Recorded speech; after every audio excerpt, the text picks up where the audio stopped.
Hey, Hey, when was your first bathtub race? my first bathtub race was 1971, and in that race there was over 300 participants, and I was dead last in 39th spot.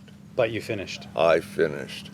And how'd you get into bathtub racing? I got into bathtub racing because I heard Frank Ney go on and on about it in 1967, 1968, 69, and 70, and these are formative years in North America for the population with the 60s, 70s movements, different things happening. It was an active time, and I wanted to be in a world-class sport, and bathtub racing appeared to be the cleanest one out there. And what's your best story from the early years? Well, every year you get a story and bragging rights. That's the biggest thing about bathtub racing. So I'll talk about that very first year when I was bathtub racing. And I got into Kitsilano Beach. It was 5.5 hours. I'd lost my escort boat.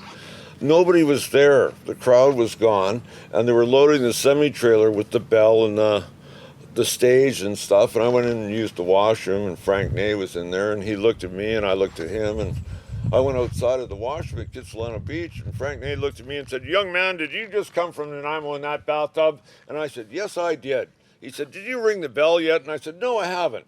And he told the men to get the bell out of the truck, and he brought it over, and he let me ring the bell. And then he said, "Well, take your tub back to Nanaimo, young man, and, hey, get him a trophy." At that point, they mentioned I had no escort boat, and I was disqualified.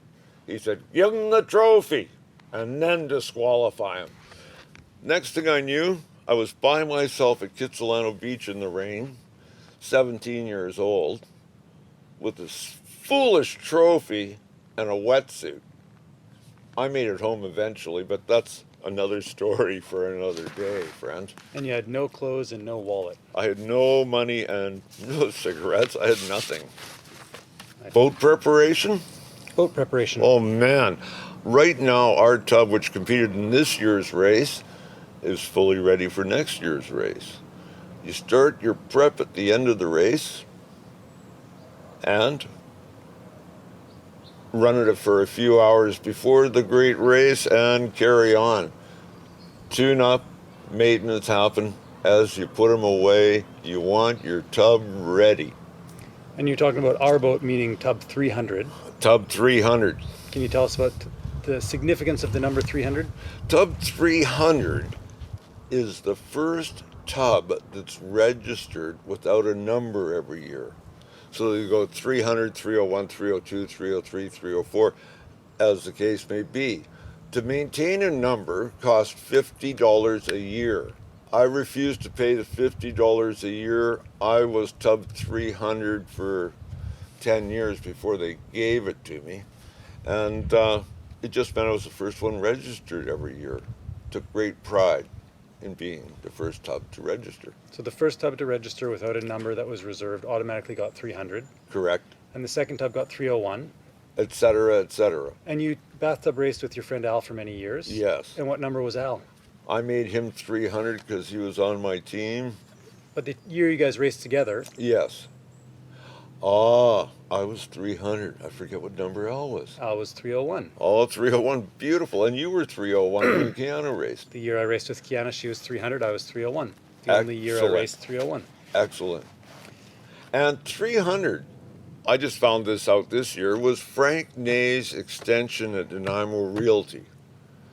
So on the PA, they would go, Frank Ney, call for Frank Ney, and he would go, extension 300, because that was his extension. I just found that out this year from his son, Frank Ney, which is awesome. But there was one other year you didn't have 300.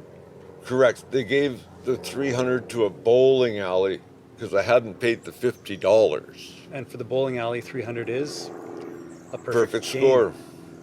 So, 300 has some significance. All right. And can you tell us about Spirit and Intent, how the team came to be, and the significance of the name? I started bathtub racing and I was fairly independent with the sponsor, and then I built a few tubs for others. And then as an independent bathtub racer, we're kind of shot on a bit because everyone else had big money, nice tubs, huge motors, expense accounts. So we went with spirit and intent, which was Rule 10, and it's a legal term, which means you're trying to go within the spirit and intent of the rules and the game you're playing with good intent. With good intent. Not with poor intent, not with malice, not just to win. We're there to play the game, we're there to participate. And that's the big thing. And we help anyone who wants to be about the racer. And a lot of the greats out there have been inspired by our dedication to completion and just being in the game. And a lot of people ask Oh. why Protection Island has so many bathtub racers, and for such a small island, so many people here get involved. It's partly the insanity that runs rampant over here, but it seems everyone wants to participate, and everyone wants to feel like they're part of a larger community and a bigger event. And every now and again, after you've been participating and you do complete some of these things, you decide you want to win, and it becomes a competitive thing. And that's not necessarily a good or a bad thing, it's just part of the game, and it gets people inspired. Everyone wants to win, eventually. Okay. Hey.